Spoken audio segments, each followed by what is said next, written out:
How many killers are there in Fnaf? It's debatable, and that's what I hate about these games. All we need is the cream, and then we can finally put the cherry on top. If there was a way to 100% confirm that there was only one killer, I'm sure we as a community would be able to come up with a theory that is all true. But that's the thing. Is there one killer? I went back to the books, literally, and I've decided to create a kind of family tree. Almost. It's harder than it seems, and there are so many characters that are either insignificant or just not there. Get ready. Founder and co-founder of Fredbear's Family Diner, William Afton and Henry, no last name. William is also named as Dave Miller, Purple Guy, and eventually becomes Springtrap. He has 3 children, Elizabeth Afton, Michael Afton, and no forename Afton, along with a no-name wife. He works with Dave, father of twins Charlie, or Charlotte, and Sammy, or full name Samuel Miller. Then there's just a load of characters who we don't really need to know about in the series, like Jessica, Charlie's best friend, John, a childhood friend and crush, and Tracy Horton. Now that we have the main characters, let's assign them to some people we see on screen. Some are really easy. William Afton is Purple Guy, as told to us at the end of Silver Eyes, and this girl is most likely to be Elizabeth, just like this girl and this girl. Michael Afton is the crying child's older brother, as well as this guy and this guy, who turns purple. Bit weird, is it not?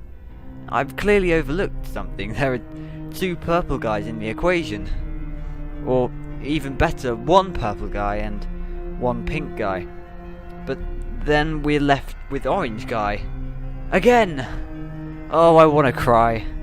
I so want to cry. Well, orange guy is a guy, so the only 2 left are Henry and Sammy. Or are they? You see, I had one final look at this Midnight Motorist game, and I saw something that made it click for me.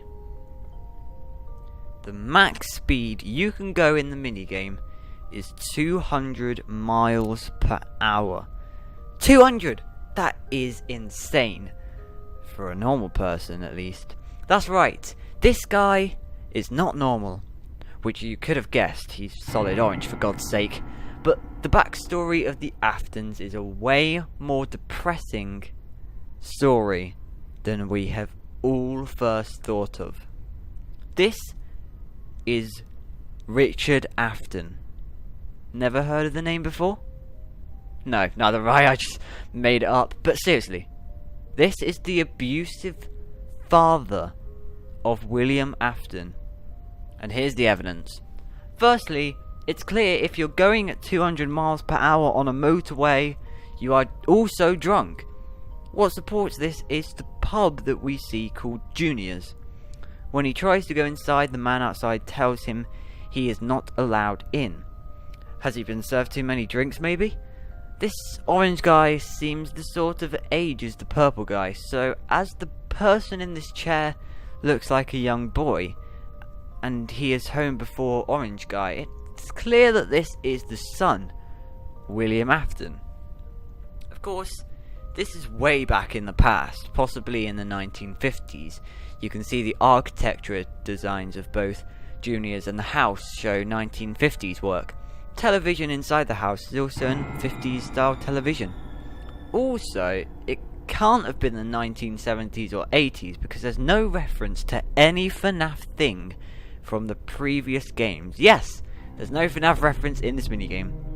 It could well have been Fredbear's Family Diner instead of Junior's, but Scott clearly used Junior's for a reason. One final piece of evidence that can make this true is social learning theory. This is a psychological theory explaining how people grow up seeing role models and model themselves into them, especially if they are the same race, gender, or age. The father's drinking problem could be the key source of how William Afton keeps killing children. That's the only real reason I can think of that explains William's killing issue. In terms of the person who was left, I'm not too sure. At first my mind went to Richard Afton, which is what I'm calling her from now on, his wife, or William's mother, who has left them due to the drinking problem. But it clearly says he, and whatever smashed the window and ran away didn't have human feet. What do you guys think? I've got so many comments recently from people telling me their theories on the games and the themes, so keep commenting. And you never know, I might use your comment for inspiration with a cheeky shout out. Thanks for watching. See ya.